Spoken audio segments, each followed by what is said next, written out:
The following program is a production of UNO Television for KYNE TV.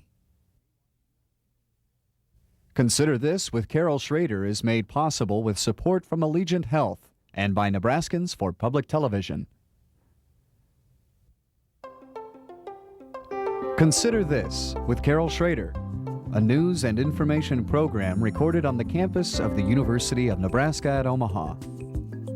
From the studios of UNO Television, here is your host, Carol Schrader. Hello and welcome once again to Consider This. We usually have a wonderfully comfortable space in the UNO Student Center, but because of a little construction problem, we're in the studio today. So it's actually very quiet. It's usually a little noisy when we do our show. But I want you to consider this, that polls show that religious people favor the death penalty in percentages equal to non-religious people. Now perhaps that doesn't surprise you, but it has always kind of surprised me. And in the last few weeks, with the scheduled execution, which has now been postponed, of Randolph Reeves in Nebraska, a number of religious groups have come together to ask that the death penalty be done away with in Nebraska, and certainly in the Roman Catholic Church in Nebraska, they specifically wanted the execution of Randolph Reeves stayed, or certainly had a chance to be heard before the Pardons Board. My guest this week should know a little something about the religious look at the death penalty. I want to welcome Father Michael Gutzel, Chancellor of the Nebraska Catholic Archdiocese, being with us today. Bishop James Croats of the Diocese of Nebraska, the Episcopal Church, and Reverend Loren Eklund. Ekdahl. He is with the United Methodist Church of Nebraska, has been very involved in this issue, specifically with the Trinity United Methodist Church in Lincoln. He made the trip all the way up I-80. I want to thank you, gentlemen. I guess the thing that's always struck me, especially when you came out and your churches came out and had their news conference along with the Jewish Reform group in Nebraska, that, well, this seems an obvious thing. This is a done deal. I mean, you would expect religious people to be against the death penalty, but a lot of your own congregations silently sit saying, it's a good thing. How do we reconcile this? His Holiness, the Holy Father, has come out and been against it for some time now. In his encyclical, The Gift of the Gospel of Life, was the most focused articulation of the teaching, in particular with his emphasis about the death penalty universally, not just with the United States as a focus. That was in the mid-90s? 1995. Right. Correct. And being the good Catholics they are, they all embrace this. Well, I'm not sure that you measure the quality or value of a teaching in terms of how many take hold of it or how many put it into practice. With the occurrence of a scheduled execution, hopefully the expectation would be among religious people that religious leaders would make a stand and a statement. Whether or not they understood that or would be positioned by it, I think is another question, and a valuable one, but that the issue is such a kind that there is teaching, tradition, and wisdom to bring to bear gospel values, a faith tradition, requires a position to be stated. Now, I'm probably a little more uneasy doing this show than I have been most of mine. First is getting everybody's titles and religions right. The other thing, though, is I always try to present a balanced look. This is not an anti-death penalty show as much as since the days of Charlie Starkweather, when I was a young girl in Nebraska and he was executed, I felt some sort of pricking of my conscience that, is this something that is good? I mean, I can remember being very small and terrified of what we thought personified evil was whatever it is that made this man go on that spree. Do you find that there is this sort of dichotomy in people of faith? Well, there's a kind of irony at work here, because murder in Nebraska is, I mean, the number of murders that take place across the state in a given year, for instance, far outnumber the number of people that end up on death row. You have to ask, what kind of a lottery is it that puts just maybe 3 or 4 of the people who commit murder in Nebraska on death row over against the others who have committed murder? Murder seems like murder under whatever circumstances. And the dichotomy probably is at the point of, I mean, it's unfairness in terms of how is it that you manage to have some, and you don't find wealthy people on death row, you find usually those that are disadvantaged in some way, or those that have come out of circumstances where they are, the events or the circumstances surrounding their committing of the crime are tied to drugs oftentimes, or alcohol consumption, or other crimes of passion and rage, where when you begin to compare the murders and the victims, there is a comparison that can be drawn, and yet only a very few, end up on death row, and we select them then to pay the ultimate penalty while the others don't experience that. And now I want any of you to just pop in at any time. Don't wait to be called on. This isn't a classroom, for Pete's sakes. But the thing is, then I hear that, and I mean, I've heard these discussions all these years, particularly since we started executing people again in Nebraska, and they say, well, you know, that's just more this liberal stuff. Well, and where does the religion come into that, or this, you know, having to look at the law of, in your case, Christ. In Judaism, it would be the written law, the Old Testament. And the commandments, yes. Yeah. Mm-hmm. Carol, I know that you're particularly interested in that tension that exists between the more or less formal teachings of the church in whatever denominational manifestation we're addressing here, and the expressed position of what seems to be a majority of the citizenry of the state of Nebraska. Oh, yeah. And there's this tension. And so I want to say a thing or two about that, but I want to back up first of all and say that the press conference that was held, when was that, a couple of weeks ago, time gets away, On the 4th. was, you characterized that as a gathering, or let's see, how was that? The expression of the position of the churches. I'm not sure that's entirely accurate. Now, Father Mike may be able to represent the magisterium of the Church of Rome as it concerns the issue of capital punishment. I am not in a position to do that as the Bishop of the Diocese of Nebraska speaking for Episcopalians, and wasn't presuming to do that when we met. I was there as a disciple of Jesus Christ, speaking what I believe to be true about the Lord's claim on my life. Within the Episcopal Church, which has a rather different structure than the Church of Rome, we are bound together by Episcopalians value the Book of Common Prayer. A common liturgy is what binds us, not a common political agenda or a common doctrine about capital punishment or abortion or other such issues. So while I might speak publicly, even using my title as Bishop of the Diocese of Nebraska on this issue, I'm not presuming to represent the position of all Episcopalians in Nebraska. Now, it's my hope that Episcopalians through the Diocese of Nebraska might pay some attention to what I say, and that I might trade a little bit on the moral authority of this office to persuade or to woo them to consider a position that perhaps they had not considered before.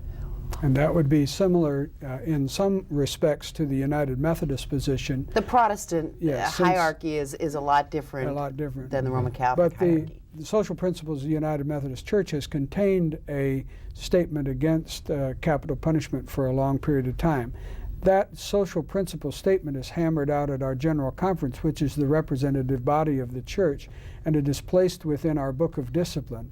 It is not dogma, however. It is rather a social principle statement to guide our people in their theological reflection and their thought. There is the expectation that as people think about their faith and their action, that they will be able to connect the two by using this resource to reflect upon what the scriptures say, what the church traditionally has taught, and how they then live out their life of faith within the society, and that will have an impact upon our social relationships. Well, the good Lord knows that we often have a hard time integrating what any of our churches or synagogues or temples say about how we should at least be thinking, the direction we should be thinking, and how we do it in everyday life. In fact, they're talking about it in the news right now that Bill Clinton can compartmentalize different aspects of his life, and that he's very good at that. And we all do that to some degree or another. But we feel so strongly, the pro-death penalty people, and I'm not criticizing. I throughout my life, as I said, has kind of been a thing where I'm not really sure all the time. But people are so vehement. I mean, I stood outside the penitentiary for the first execution since Charlie Starkweather. And it happened to have been because of the murder of someone I went to St. Joan of Arc grade school with. And I covered that murder. I covered the execution. And, you know, strong feelings, sometimes scary feelings on both sides, primarily those that were down there to see the execution. Let me ask you this, when the feelings that come out of your congregants that might be for the death penalty, does that worry you sometimes? Not everybody, but some of the vehemence in terms of spirituality? The first time that I preached against the death penalty from the pulpit at Trinity was at the time of the Otay execution. I simply felt that I needed to share with my congregation why I stood so vehemently against capital punishment, and I shared the scriptural references that I would refer to and my personal feelings about it. At that time, I had 2 members that walked out in the middle of my sermon because and that they doesn't were even so count the offended. people that were That thinking were about sitting it, there, or that's right, sitting there saying, "What in the world?" You know, and they couldn't connect with it. And what happened after that, I think, was very telling in that I noticed them leaving, and so I immediately made contact with them because I knew they were angry as they left. And I said, "We need to sit down and talk," and they agreed to talk. And that was ennobling on their part. I thought that made them, I mean, their stock went up a whole lot in my eyes. We sat down and talked about it.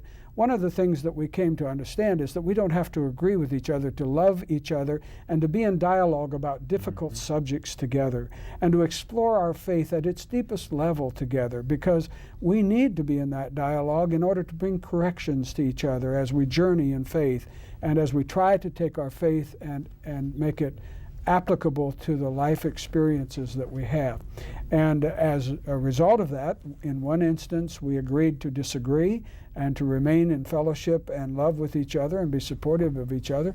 In the other instance, later on, the person came back and said, "I think I understand now why you take the position, and I'm not sure that I think I'm moving in that direction." So it is as we push at each other and challenge each other and share, basically. Well, I think of a number of issues, race relations in Omaha. Yeah. It's not just death penalty,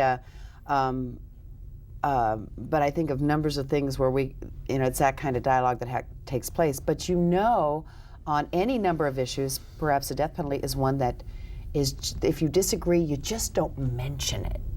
If you disagree with something that the church stands for or is leaning toward, you just don't get in a discussion. You just sit there and quietly, if somebody called you up on an opinion poll, said, "Yeah, I'm for the death penalty." Well, I think one of the things that is important in the larger scale is this is a difficult issue.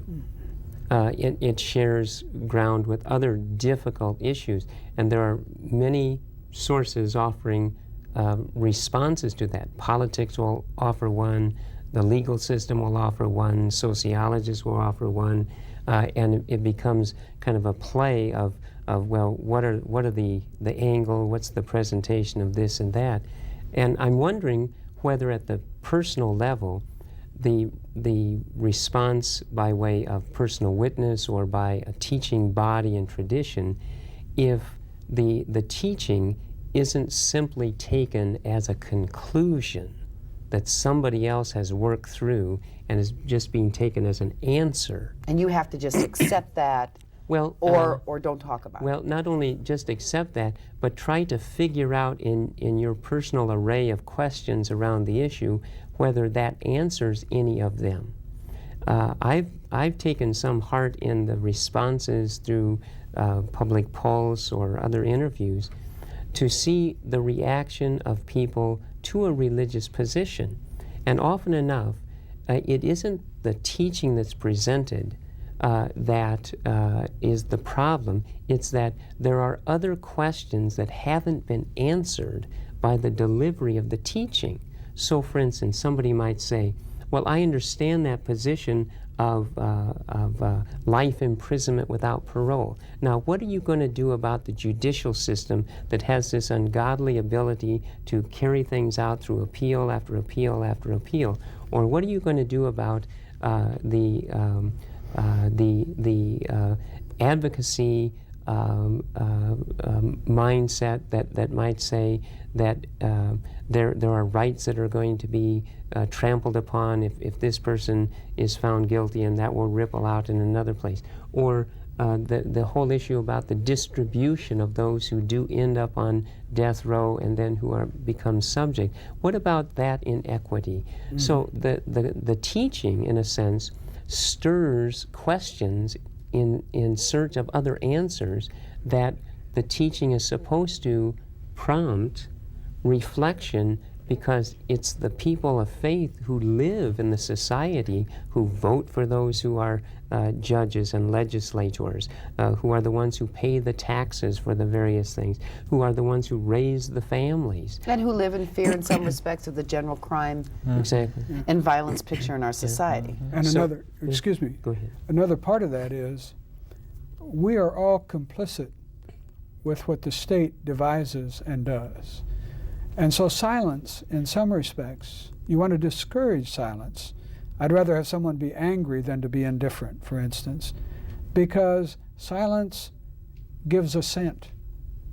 You really, silence is assent. That's the way our politicians read it. If they don't hear through the mail or get telephone calls about things, then they believe that the people out there are genuinely supporting them in what they are doing. And after all, we elect our leaders to go into the legislature to write our laws.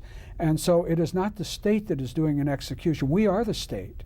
We are the people who have said, this is the method by which we want people who are convicted of a capital crime dealt with. And so it is not the state doing these executions. We are doing the executions. We will not stand before God without our own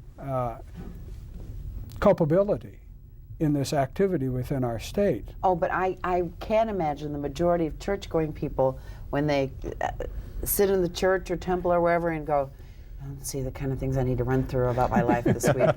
Oh yeah, I did watch a thing, and I said, right on. This John Joubert thing with children.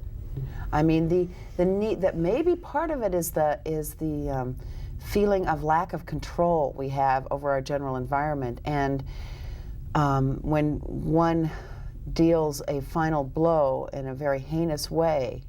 But is there an alternative? And there is. Life in prison without parole, with the possibility of restitution, if that's capable of being administered, is not letting people off of the hook. But good Christians and Jews, are a lot of them that believe that doesn't exist. Well, it never will. It will if our legislature passes the bill to enact it into law. And it is in place in many other states, and you don't find people coming out of prison running rampant around the society where those people are, because they stay in and they die a natural death in the prison. But there is that distrust, I think. Yeah, there is that as distrust. Carol was saying, is, will the system really work that way? And we read in the papers and see on television about murders committed by folks who'd been paroled after just ridiculously short terms, and it's that kind of fear that that continues, I think, to generate support, at least in part, for the death penalty. And as regards the notion that we're all complicit in the actions of the state, I think that's certainly true. I agree with you completely, but I think we need to realize that those who are advocates for the death penalty understand that and are willingly complicit in that they feel in good conscience that is an appropriate action for the state to take in representing their interest. And that it's so serious, maybe they all need to be Yeah, part of it. I mean, right. they look at it a different way. Right. I think I'd like to pick up on that issue of being complicit. Complicit, I think, at a distance, though, in the sense of the legislators or the way in which one might respond through a representative to affect an issue to be discussed. At the same time, it seems to me the stance of the church has long biblical tradition. It also is prophetic in the sense of declaring principles around which any level of life can be identified. And part of the church speaking at this time isn't to stake out a certain political area as much as it is to sound the principles of truth that will get the discussion and get people of good faith and honest effort to take a hold of the problems, because they are multiple. It isn't just to establish the end point of life imprisonment with restitution and no parole that will fix anything, because that's connected to a whole array of other things that only people who are striving to find out how do we best live together. And when you bring the light of the gospel and the light of faith into that, that brings a different perspective than just a certain political solution, a certain legal or educational or sociological, because it will ferment through all of those, since that's how we organize ourselves.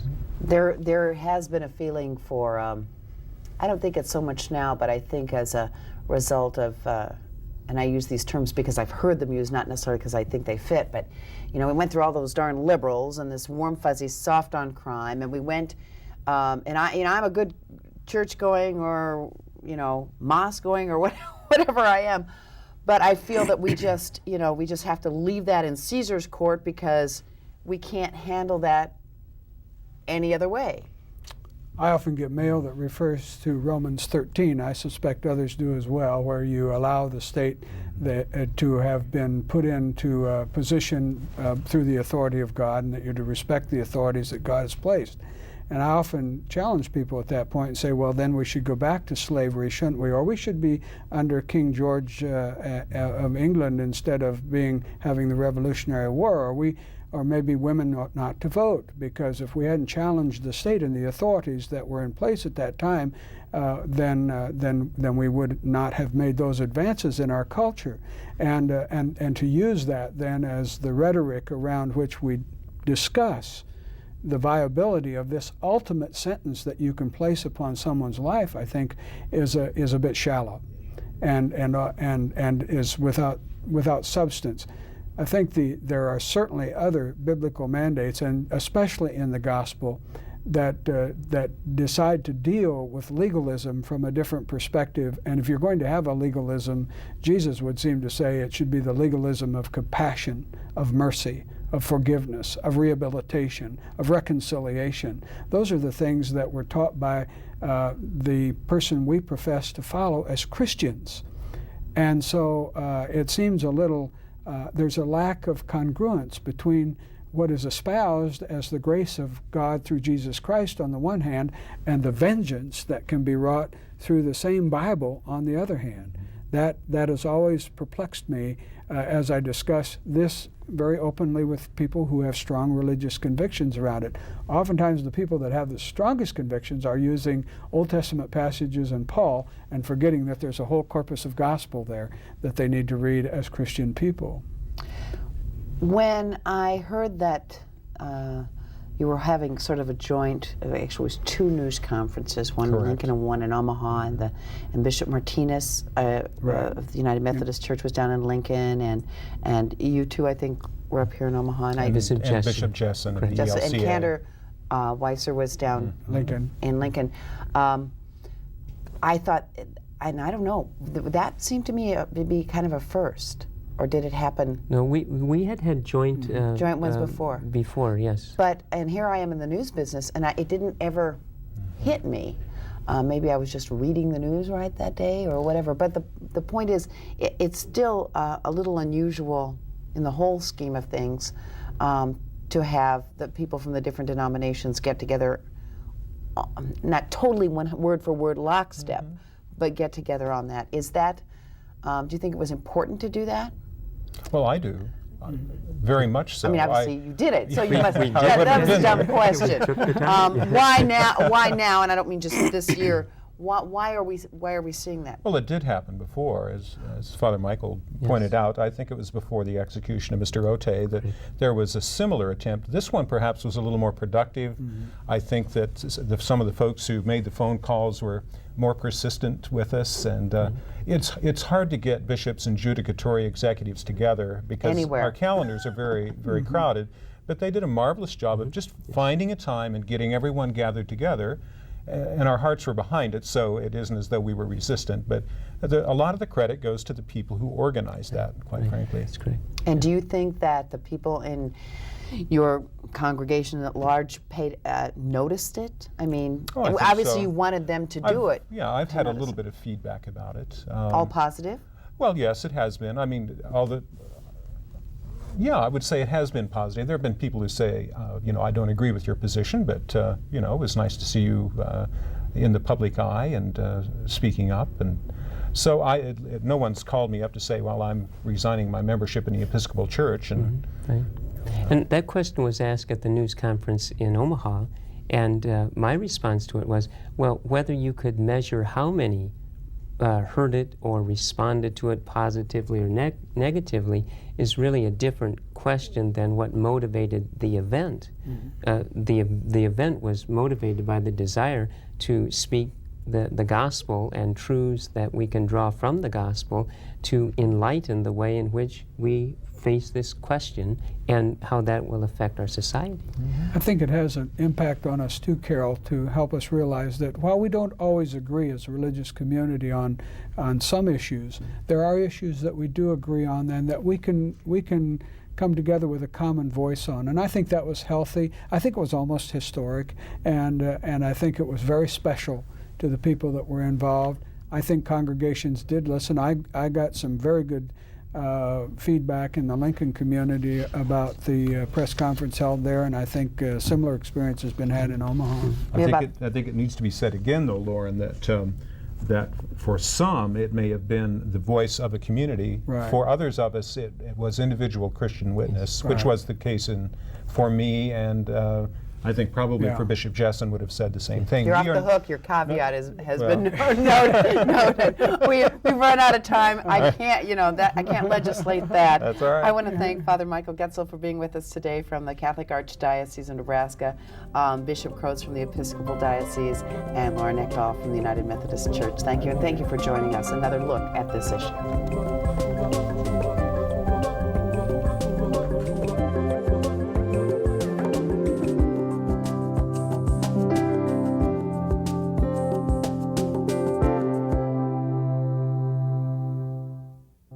Consider This with Carol Schrader is made possible with support from Allegiant Health.